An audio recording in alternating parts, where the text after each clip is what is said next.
Amy Karmis laissant échapper un léger rictus, un sourire à la fois satisfait et menaçant illuminant son visage délicat.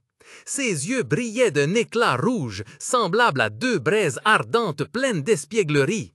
Dans le monde magique, regorgeant de secrets, les vérités concernant les pierres magiques se dévoilent peu à peu.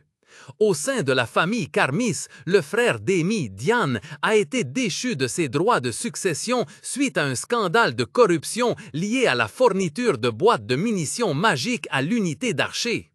Quant à la famille Nade West, elle possède une capacité extraordinaire, celle de fabriquer des boîtes de munitions magiques à volonté, un secret qu'il garde précieusement. Et la puissance qu'Amy a déployée témoigne de la complexité de la magie. Il s'agit du sort boule de feu, une magie de type feu basée sur la maximisation de la densité du feu pour créer une sphère à température extrêmement élevée. Étant l'une des 36 magies standards, son essence est la magie du feu pure, brûlante, incinérante, mais presque dépourvue de masse, ce qui signifie qu'elle manque de force d'impact physique. Le request was cancelled due to the configure http.timeout de 30 secondes élapsant.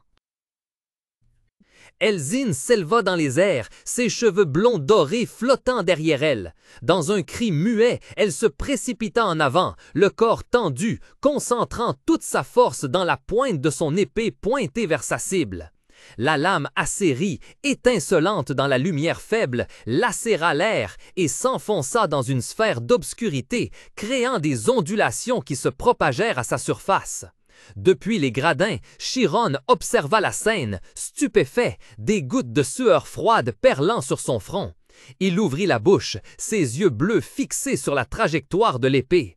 Une prise de conscience stupéfiante résonna dans son esprit. Cette vitesse, l'accélération soudaine à la pointe de son épée a créé l'illusion d'un éclair. Elzine atterrit avec grâce et assurance, adoptant la posture d'une escrimeuse experte. Au même moment, un éclair jaillit du centre de la sphère sombre, là où la lame était enfoncée, et un chiffre rouge vif, 442, apparut, témoignant de la puissance et de la précision quasi absolue de l'attaque. Le mercenaire rugit, le visage rouge déformé par l'incrédulité. Impossible! Comment son score peut-il être plus élevé que le mien alors qu'elle m'a utilisé qu'un cimeterre? Dans l'atmosphère tendue, Elzine répondit simplement, d'un ton quelque peu moqueur. « Est-ce important alors que nous avons tous les deux échoué?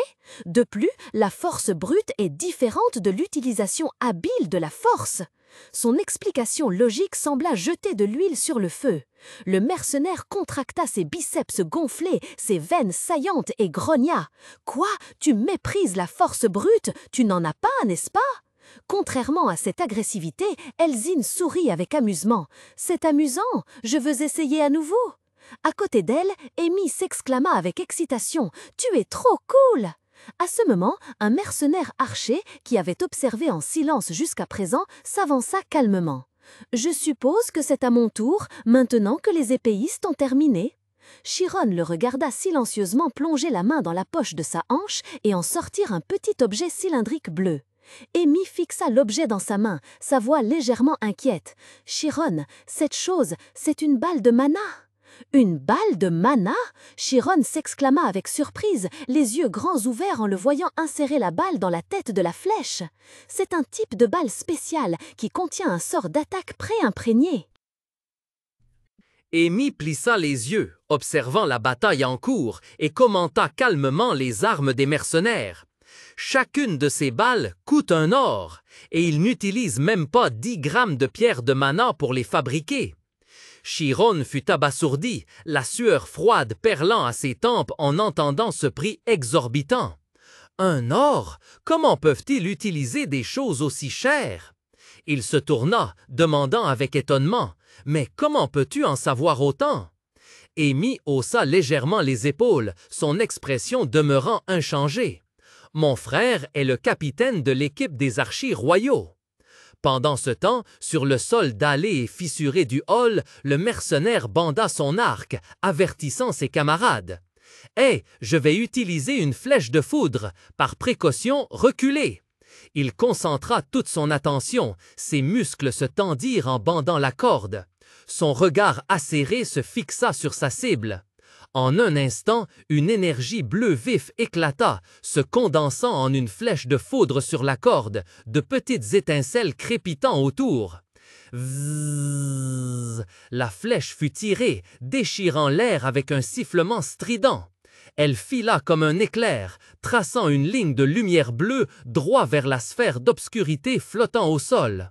Un tourbillon d'énergie magique tourbillonna violemment au point d'impact, libérant une puissance destructrice. Une gigantesque sphère d'énergie, bouillonnante d'éclairs bleu-azur, fut libérée d'en haut. Un flux de magie terrifiant explosa, se propageant dans toute la vaste salle, faisant trembler l'espace. En bas, Chiron eut juste le temps de s'exclamer d'étonnement. « Wow !» en contemplant la magie du projectile. La sphère de foudre plongea en sifflant, s'enfonçant directement dans la sphère cible au centre de la grande salle. Une explosion assourdissante retentit, des éclairs sauvages dansèrent, enveloppant la cible d'une auréole brillante. Lorsque le flux d'énergie se dissipa, un nombre apparut clairement sur la surface de la sphère, 1020. Les mercenaires en bas, qui observaient, ne cachaient pas leur stupéfaction. Il resta figé un instant, puis un sourire sinistre apparut sur ses lèvres lorsqu'il s'exclama « C'est le score le plus élevé !» Mais sa joie fut de courte durée. Immédiatement après, la sphère cible devint soudainement rouge vif, le nombre 1020 brillant toujours d'une manière menaçante. Le sourire sur le visage du mercenaire se figea, sa bouche s'ouvrit, il resta complètement abasourdi face à ce changement soudain et imprévisible. Amy jeta un coup d'œil à un mercenaire à l'air abattu et remarqua « Mais contrairement aux épéistes, tu n'as pas perdu d'énergie, non ?» Le mercenaire sursauta, puis acquiesça en signe d'acquiescement. « Oh, c'est vrai! Tu veux réessayer? »« Non, ça ne ferait que gaspiller de l'argent, » répondit-il avec lassitude. « Et je ne pense pas que changer de munitions y changerait quoi que ce soit. » Un autre, debout à proximité, intervint. « Je suppose qu'il faut obtenir un score très élevé pour passer. » Chiron observait silencieusement, se demandant « Quel est le niveau d'exigence? » Amy se tourna vers lui, souriant en proposant « Je suppose que c'est au tour des mages ensuite, non? Tu veux y aller avant ou je me lance? » À ce moment précis, une mage vêtue d'une robe rouge dans l'équipe de mercenaires lança un défi depuis la foule. « Pourquoi ne pas y aller en premier? Parce que je serai la prochaine. Je pense que c'est un excellent moyen de voir qui est le plus fort. » En entendant la provocation, une aura brûlante émana soudain d'Amy. Elle croisa les bras, affichant un sourire narquois et provocateur, ses yeux perçants comme le feu. « Ah ah! Tu veux voir qui est le plus fort, hein? » Elle avança résolument, l'air confiant et fier. Derrière elle, Elzine exulta, les mains jointes avec impatience. « Montre-leur de quoi tu es capable, on va enfin voir la magie d'Amy. » Debout à côté, Chiron observa calmement, une pensée lui traversant l'esprit. Amy, spécialisée dans la magie du feu. Dans l'arène, Amy se tenait seule, son ombre solitaire s'allongeant sur le sol craquelé. Face à elle, une sphère d'obscurité emplie de mystères. Contrairement à la magie de glace, qui a une limite claire, le zéro absolu, la magie du feu n'a pas de limite supérieure de température. C'est en raison de ce potentiel de développement infini que de nombreux mages ont choisi la voie de la magie du feu. Cependant, même les plus talentueux rencontrent d'innombrables difficultés pour dépasser la barrière des 1000 degrés Celsius. Malgré cela, la raison pour laquelle la magie du feu est toujours considérée comme la magie la plus puissante est que presque tout sur cette planète ne peut supporter cette chaleur terrible. Une flamme de 1000 degrés est capable de brûler une région entière, transformant le paysage en cendres. Bien sûr, la magie du feu a aussi ses faiblesses. La nature du feu est la lumière, et c'est pourquoi elle ne peut pas se propager très loin. Amy serra les dents, son regard s'aiguisant avec une détermination mêlée d'anxiété. C'est précisément pour cela que la magie fusionnée, frappe de feu, a été créée, pensa-t-elle. C'est une combinaison de magie du feu et de magie du vent, inventée pour surmonter la faiblesse du feu. Une attaque précise et rapide est ma spécialité, mais sa puissance sera considérablement réduite à une distance aussi proche. Le regard d'Amy Carmis devint glacial, ses yeux bleus s'illuminant d'une lueur magique déterminée. « Cela signifie que je devrais faire le contraire, conclut-elle intérieurement. Je vais utiliser une boule de feu. » À peine la pensée formulée, elle commença à concentrer son énergie. Une boule de feu gigantesque, tourbillonnante et flamboyante se forma rapidement devant elle, sa chaleur déformant l'air ambiant. Les mercenaires en face restèrent figés, leur visage passant de l'arrogance à la terreur. L'un d'eux balbutia « C'est immense !» Derrière, Rian et Elzine s'exclamèrent à l'unisson un « Ouah !» empli de stupéfaction, la bouche grande ouverte face à ce spectacle. Elzine, les yeux brillants d'admiration, cria « C'est incroyable !» La boule de feu continuait de rugir, dégageant une puissance terrifiante. Malgré la sueur qui perlait sur ses tempes, le visage d'Amy restait concentré. D'un geste résolu, elle tendit la main vers l'avant, libérant toute son énergie. Immédiatement, une colonne de feu colossale jaillit des mains d'Amy, explosant avec une force destructrice effroyable, engloutissant tout sur son passage. L'espace du hall fut comme déchiré par une explosion terrifiante. Une colonne de feu resplendissante, porteuse d'une chaleur infernale, jaillit avec violence, labourant le sol et déchaînant une onde de choc terrible qui se rua droit sur l'orbe ténébreux. Rian et Elzine ne purent qu'hurler d'étonnement, les yeux grands ouverts, stupéfaits face à la puissance destructrice qui se déroulait sous leurs yeux. L'onde de choc puissante fit voler sauvagement la jupe rouge de la jeune femme au milieu du flux d'air chaotique. En bas, les mercenaires étaient figés, le visage livide de choc et d'effroi. Juste devant eux, la boule de feu toujours incandescente s'écrasa sur l'appareil de mesure au fond du hall. Un chiffre colossal apparut clairement, 3270. L'archer balbutia, la voix brisée par l'incrédulité. Impossible! C'est 3 fois plus puissant que ma flèche de foudre! Une minuscule boule de feu rouge écarlate flottait dans les airs avant de s'éteindre brusquement. Amy serra les poings avec colère, hurlant de pure frustration. Quoi? Ce n'est toujours pas suffisant pour passer? À quel point faut-il être puissant à la fin? En bas, dans le grand hall, les mercenaires étaient également stupéfaits par la rigueur de l'examen. L'un d'eux, bouche bée, s'exclama « Quel niveau de difficulté incroyable !» Pendant ce temps, une magicienne de l'équipe de mercenaires affichait un sourire condescendant. « Ah ah ah, quelle gamine! Regarde et apprends, jeune pousse !» La colère montant, Amy se débattait pour recommencer, mais Chiron la retint par derrière. « Je veux réessayer. Cette fois, je vais utiliser le mode sniper. » Chiron la serra calmement, la réprimandant doucement. « La colère n'augmentera pas ton score. Calme-toi. » Témoin de cette scène, la mercenaire se contenta de ricaner avant de s'avancer. « Quelle coïncidence! Je suis également une magicienne du feu. J'utiliserai aussi boule de feu pour être à la hauteur de ton niveau. » « Ne me fais pas rire, tu ne fais qu'imiter ma stratégie, » marmonna Amy en réponse, les yeux brûlants de ressentiment. Ignorant ces paroles, la mercenaire tendit doucement la main. Un flux de mana puissant éclata soudainement. En un instant, d'innombrables boules de feu gigantesques, beaucoup plus brillantes et chaudes que celles d'Amy, furent invoquées et tourbillonnaient dans les airs. Affichant un sourire fou et suffisant, ses yeux brillaient d'une lueur démente.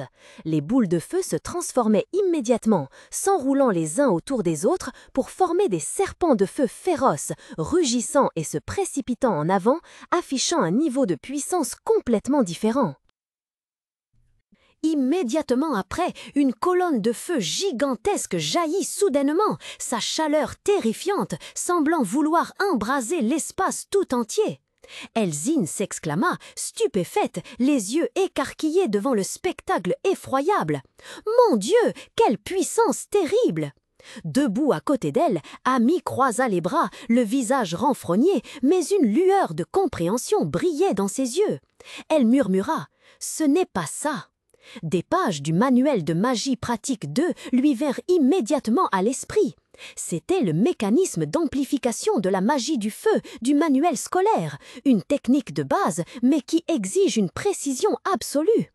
Elle fait tout exactement comme dans les livres, désespérée au point d'utiliser ça pour gagner, pensa Amy, un mélange d'irritation et de léger mépris la traversant. Au cœur de la tempête de flammes, la magicienne rugit d'une voix retentissante, concentrant toute sa force et sa volonté dans l'attaque. La sueur perlait sur son front, ses yeux brillaient d'une lueur frénétique, témoignant d'une détermination inébranlable. D'un geste décisif, elle libéra toute sa puissance magique, faisant éclater les flammes en un déluge déferlant. L'impact contre l'orbe d'ombre déclencha une explosion soudaine et fracassante, projetant une colonne de feu gigantesque dans les airs, dispersant la terre et la poussière en nuages épais. Rian et Elzine furent pris de court, stupéfaits. L'expression de Rian trahissait un choc évident, tandis qu'Elzine fronçait les sourcils, son regard acéré exprimant une vigilance et une préparation au combat. À leur côté, Chiron ne pouvait dissimuler son observation calme et attentive. De l'autre côté, les mercenaires éclatèrent de rire, leur visage dégoulinant de satisfaction et de méchanceté en contemplant le chaos qu'ils venaient de provoquer. Cependant, leur joie fut de courte durée. Une pression magique terrifiante s'abattit soudainement. Les sourires se figèrent sur les lèvres des mercenaires, remplacés par une horreur absolue.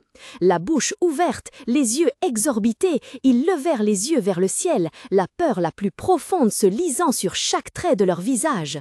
De là-haut, l'orbe d'ombre irradiait, affichant le nombre 1330.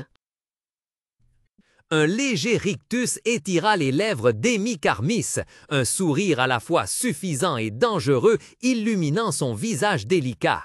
Ses yeux s'embrasèrent d'une lueur rouge, semblable à deux braises ardentes pleines de malice. Dans le monde magique, recelant tant de secrets, les vérités concernant les pierres magiques se dévoilent peu à peu. Au sein de la famille Carmis, Diane, le frère d'Amy, a été déchu de ses droits de succession en raison d'un scandale de corruption lié à la fourniture de boîtes de munitions magiques à l'unité des archers. Quant à la famille Ned West, elle possède une capacité extraordinaire, celle de fabriquer des boîtes de munitions magiques à volonté, un secret qu'ils gardent jalousement. Et la puissance déployée par Amy témoigne également de la complexité de la magie. Il s'agit du sort boule de feu, une magie du système de feu basée sur la maximisation de la densité du feu pour créer une sphère à température extrêmement élevée. Faisant partie des 36 magies standards, son essence est une magie de feu pure, brûlante, incandescente, mais presque dépourvue de masse, ce qui signifie qu'elle manque de force d'impact physique.